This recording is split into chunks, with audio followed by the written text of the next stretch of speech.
Pois bem, bom dia a todos. É com grande satisfação que damos início a mais um painel tributário preparado pela equipe técnica da CCA Bernardon. Eu me chamo Reginaldo da Silva dos Santos e irei falar sobre a legislação federal. Na sequência, o colega Luiz Antônio irá falar sobre a legislação estadual e, por último, o colega André irá falar da legislação previdenciária. Com relação à legislação federal, o assunto que a gente traz a apresentar aos senhores aqui diz respeito à compensação de saldo negativo de imposto de renda e da contribuição social. Como regra geral, a legislação estabelece que os saldos negativos de imposto de renda e da contribuição social, quando a empresa apura balanço anual, ele pode ser compensado a partir do mês de janeiro do ano calendário subsequente ao do encerramento do período de apuração. No caso de balanço trimestral, a partir do primeiro dia do mês subsequente ao trimestre. E no caso de eventos especiais de extinção, cisão parcial, cisão total, fusão ou incorporação, a partir do primeiro dia útil subsequente à data do encerramento desses períodos de eventos especiais. Ocorre que, com relação a saldos negativos, existe uma determinação expressa que está lá na legislação que diz que os saldos negativos de imposto de renda e contribuição social, eles só podem ser compensados a partir da entrega da ECF, que significa dizer, as empresas com balanço anual, por exemplo, se entregar a ECF em janeiro, já pode passar a fazer a compensação desse saldo negativo. E com relação às empresas que estão com balanço trimestral, existe uma exceção aí.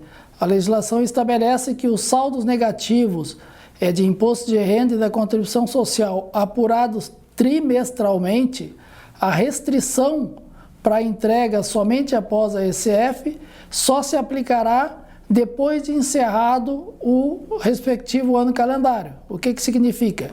Significa dizer que os saldos negativos do primeiro trimestre, segundo e terceiro trimestre, eles podem ser compensados dentro do mesmo ano calendário em que eles foram gerados, sem a necessidade da entrega da ECF. Então, o saldo negativo do imposto de renda e da contribuição social do primeiro trimestre pode ser compensado de imediato no primeiro dia útil do mês de abril e assim sucessivamente, segundo trimestre, primeiro dia útil de julho e o terceiro trimestre, primeiro dia útil de outubro. Então, essa exigência da entrega da ECF só vale para a mudança do ano calendário. Por isso é que os saldos negativos de balanço de ajuste anual, que a apuração se dá em 31 de dezembro, para que a empresa possa fazer a utilização em janeiro do ano seguinte, necessariamente tem que entregar a ECF. Com relação aos eventos especiais de cisão, fusão, ou extinção ou incorporação, vale a mesma regra. Os saldos negativos apurados dentro do ano calendário, enquanto não encerrado o ano calendário, após esses eventos, eles podem ser utilizados para compensação, via PERDECOMP, sem a necessidade da entrega da ECF. Mesmo porque a ECF, nesses casos, ela tem um prazo no terceiro mês subsequente ao do evento. Pois bem, vamos tratar agora sobre a restituição e compensação das contribuições de PIS e da COFINS retidas na fonte. Com relação a essa matéria, a legislação estabelece que os valores retidos na fonte a título de contribuição para o PIS, PASEP e da COFINS, eles poderão ser restituídos ou compensados com outros débitos relativos a tributos administrados pela Receita Federal, nos casos em que não seja possível a sua dedução dos valores a pagar no respectivo mês da retenção. Então, fica configurada a impossibilidade da dedução a que se refere esse artigo, no caso em que o montante retido no mês exceder o valor das respectivas contribuições a pagar no mês. Então, muitas vezes a pessoa jurídica ela sofre a retenção das contribuições PIS e COFINS do mês, mas o valor a pagar é inferior ao montante das retenções, principalmente no caso do regime não cumulativo, onde a pessoa jurídica faz direito à utilização dos créditos. Então, uma vez restando saldos negativos, saldos a compensar, esse saldo de retenção a maior, ele não é passivo de transporte para os meses seguintes, como se dá com os créditos de não cumulativo. Então, a retenção feita de PIS e COFINS, que fica caracterizada como a maior no mês da retenção, esse crédito não pode ser transportado para os próximos meses, de forma que aí resta ao contribuinte realizar ou pedido de restituição ou pedido de compensação desses créditos. Então, a restituição ela poderá ser requerida por meio do formulário anexo número 1, lá da instrução 2055, agora de 2021, né? E a compensação ela poderá ser requerida através da entrega do formulário de declaração de compensação, anexo 4, também que está na instrução 2055-2021. Então, com relação a essas contribuições, né, uma vez o contribuinte sofrendo a retenção no mês e o valor devido no mês é inferior ao das retenções, não cabe transferência de saldos credores de retenções para os meses seguintes.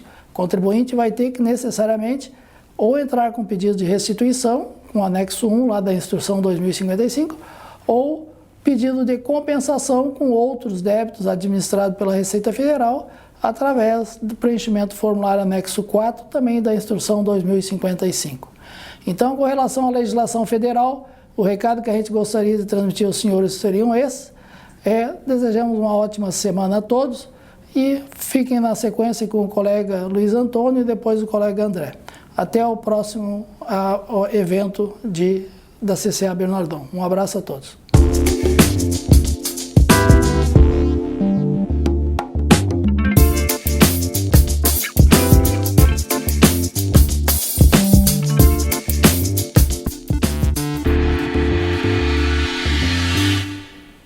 Bom dia a todos. Dando continuidade então ao painel tributário da CCA, vamos tratar agora de algumas alterações vinculadas ao ICMS que foram publicadas através de decretos e instruções normativas do Estado do Rio Grande do Sul, as quais foram divulgadas na semana passada. Também alguns convênios e uma notícia específica sobre a nota fiscal eletrônica publicada no portal da nota fiscal eletrônica.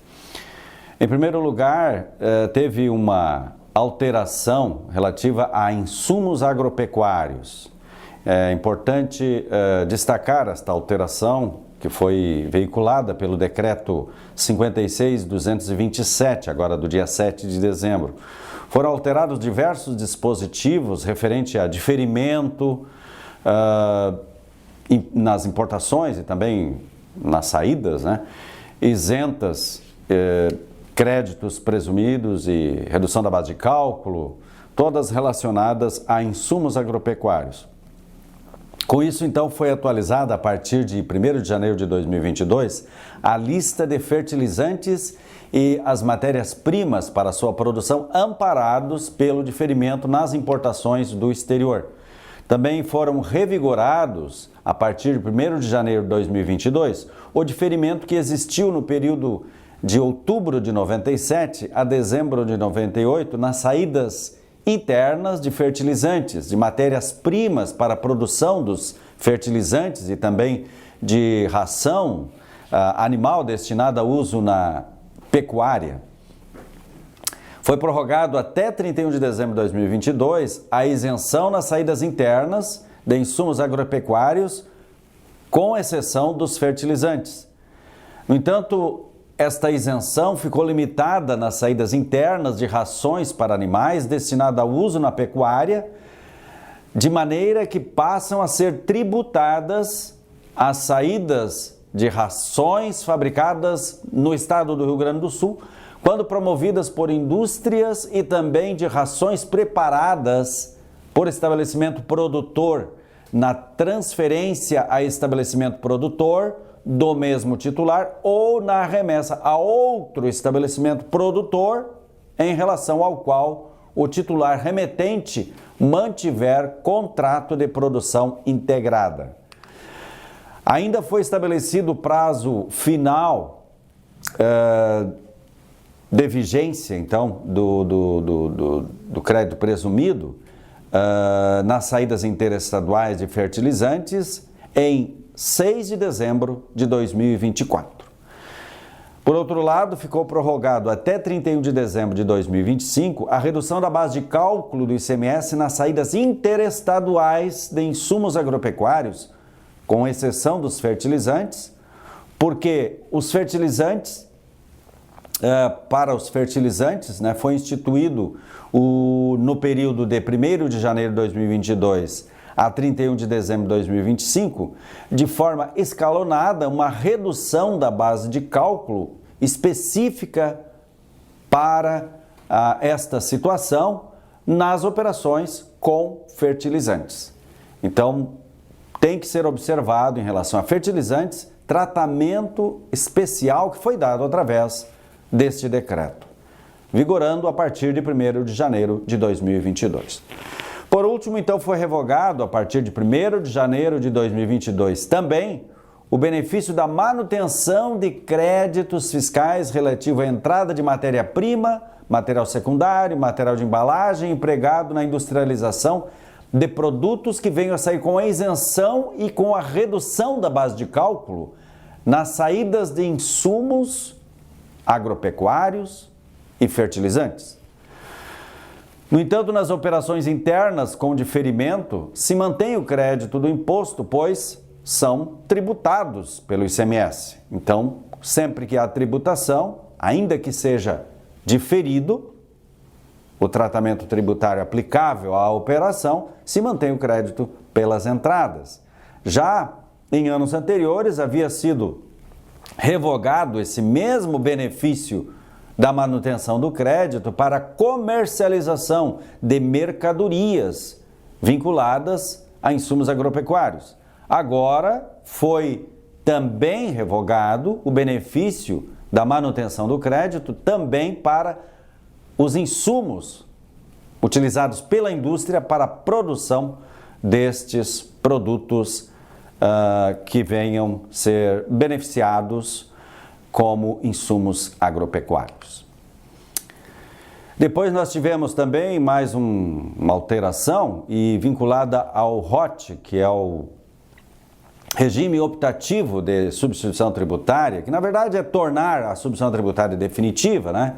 Porque hoje há o ajuste da substituição tributária, o que torna praticamente uma situação de conta corrente fiscal, ainda que subapuração na escrita fiscal, mas o ROT, esse regime optativo de substituição tributária para combustíveis, através do decreto 56.228, então foi aberta a possibilidade especial para a opção deste benefício do ROT-ST no período de 1º de novembro de 2021 a 31 de dezembro de 2023.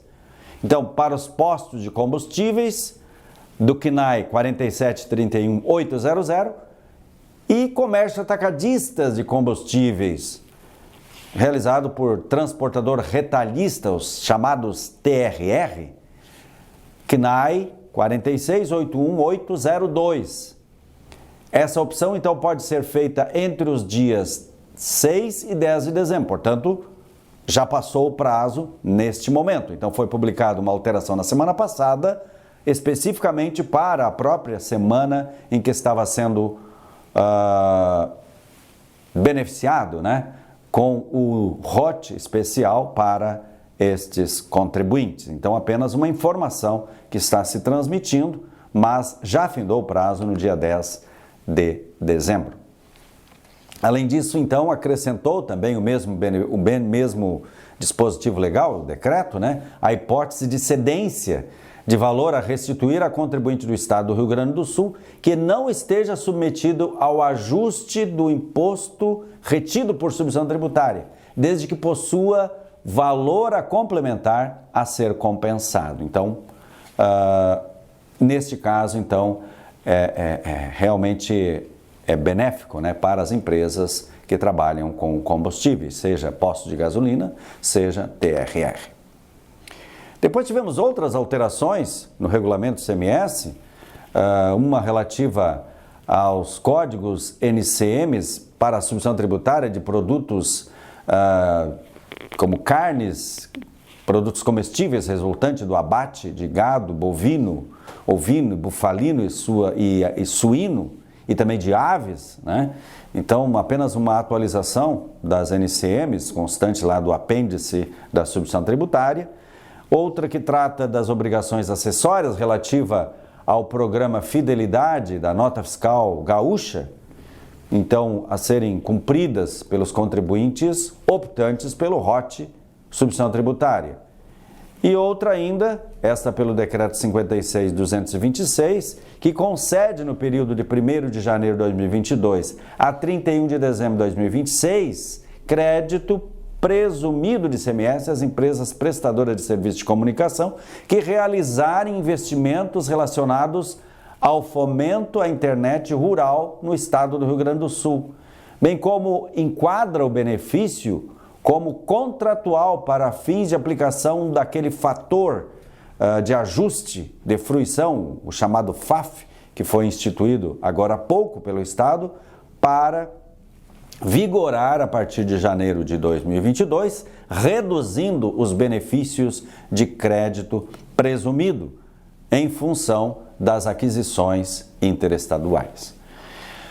Então, em termos de alterações regulamentares, seriam estas. Tivemos orientações normativas também no Rio Grande do Sul, três instruções normativas de número 100, orienta sobre o ROT ST 2022, né, pelos postos de gasolinas e TRR.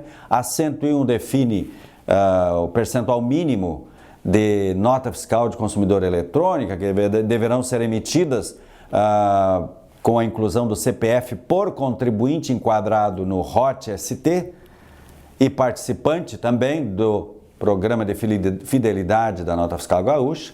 Em relação aos contribuintes enquadrados no ROT, a participação consiste em incluir o CPF do consumidor em no mínimo 20% das notas fiscais eletrônicas a consumidor emitidas em cada trimestre civil. E a 102, então, trata de operações de entradas decorrente de importação do exterior de matéria-prima para a fabricação de fertilizantes relacionadas àquelas alcançadas pelo diferimento, que vai vigorar a partir de 1º de janeiro de 2022, conforme nós comentamos, em função do Decreto 56.227.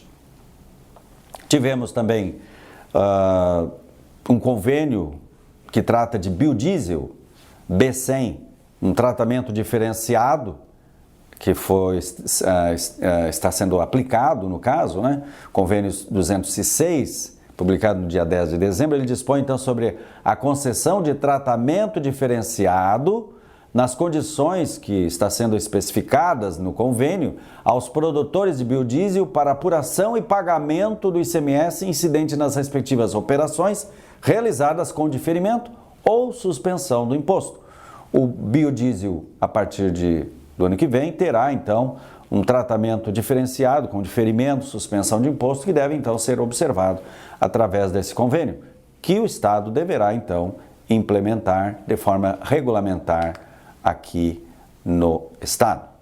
Também teve o convênio 208 e ele prorroga as disposições de outro convênio, o 73 de 2020, que autoriza as unidades federadas, os estados, né, em face da crise econômica decorrente da pandemia causada pelo coronavírus, a não exigir o crédito tributário relativo ao ICMS que for devido pelo descumprimento de compromissos assumidos por contribuintes, como contrapartida à concessão de benefícios fiscais ou financeiros fiscais, em função desta situação que estamos vivendo tão especial, que é a pandemia, né, do coronavírus.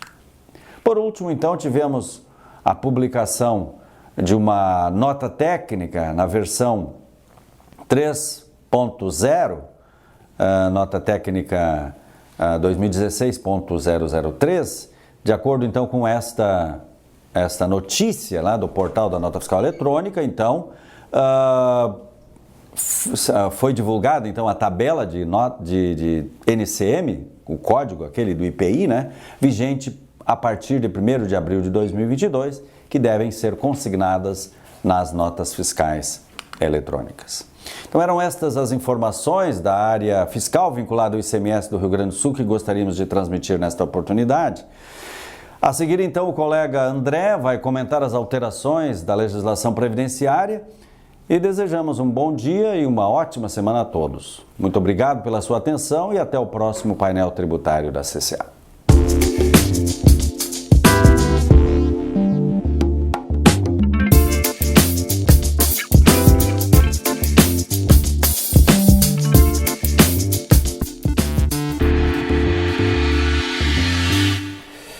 Bom dia a todos.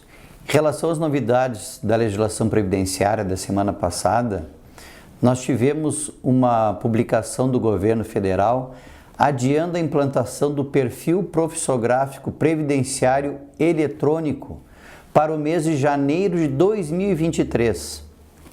Essa publicação foi do Ministério do Trabalho e da Previdência, que informou em nota publicada no portal do E-Social que ainda este ano vai alterar a portaria número 313, que foi publicada em setembro, trazendo essa alteração correspondente ao adiamento da entrega do PPP eletrônico. Segundo o comunicado, esse adiamento tem como objetivo atender pleitos das empresas, em especial das optantes pelo Simples Nacional, as quais ainda estão em fase de adaptação do E-Social no que diz respeito aos eventos da área de segurança e saúde do trabalho. Essa decisão foi tomada a partir das discussões iniciadas no âmbito do GT Confederativo do E-Social e formalizada na reunião técnica do dia 3 de dezembro, da qual participaram o Ministério do Trabalho, a Receita Federal, o Conselho Federal de Contabilidade e o SEBRAE. Até que haja a efetiva substituição do PPP em papel pelo meio eletrônico, os empregadores permanecem obrigados a cumprir a obrigação em meio papel. Outra novidade que nós tivemos diz respeito à RAIS.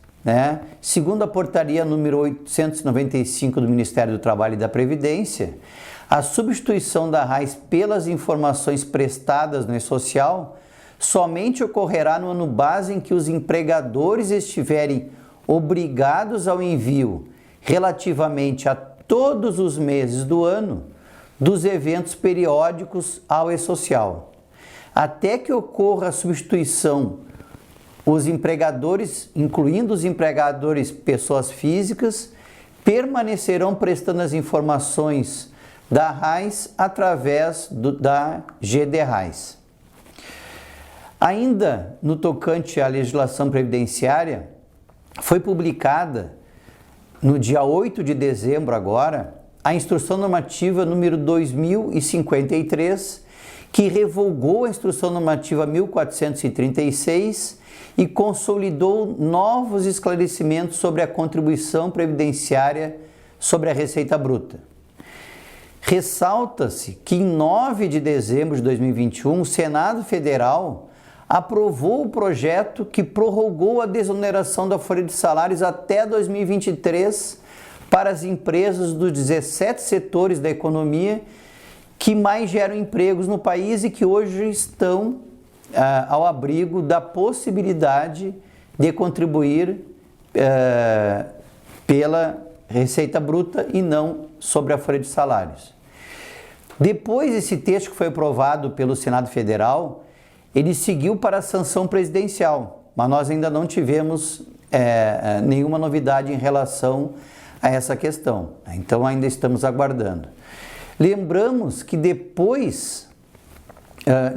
que a desoneração da folha, para quem não está habituado, ela possibilita que as empresas dos setores beneficiados optem por substituir a contribuição previdenciária de 20% incidente sobre a folha de salários pela contribuição incidente sobre a receita e que daí tem alíquotas variáveis de acordo com a atividade da empresa. né, de cada um desses 17 setores. Concluindo o painel tributário de hoje, considerando que estamos no mês de dezembro, que é o mês da elaboração da folha do 13º salário e entrega do E-Social respectivo e da DCTF-Web anual, gostaria de ressaltar que para fins de E-Social, o conceito de folha sem movimento não se aplica à folha anual do 13º salário. Caso não exista informação de remuneração devida referente ao 13º salário, o contribuinte não deve enviar a escrituração. Por exemplo, digamos que a empresa não tenha empregados, né? E tenha apenas contribuintes individuais que mensalmente efetuam algum pagamento, como por exemplo um sócio, um contador autônomo, um advogado, né? Então a empresa não tem funcionários. Essa empresa, ela não tem obrigação de enviar a folha do 13º sem movimento. Basta simplesmente não enviar a folha anual. No caso da DCTF-Web anual, o entendimento é o mesmo. Somente deve ser transmitida quando houver valores a declarar. Portanto, não ocorrendo o movimento do 13º, não há necessidade de transmitir o E-Social e, por conseguinte, a DCTF-Web, mesmo aquela sem movimento que muitos de vocês estão habituados. Então, não tendo empregados e tendo apenas pagamento de sócios, a sócios ou autônomos, no mês de dezembro, relativamente ao 13º salário, não há necessidade de enviar o E-Social e a DCTF-Web. Com isso, concluímos as novidades que gostaríamos de transmitir a vocês nessa semana. Aproveito para convidá-los mais uma vez a acessar o nosso Instagram e seguir a CCA Bernardon para ficarem por dentro das novidades em relação à legislação tributária.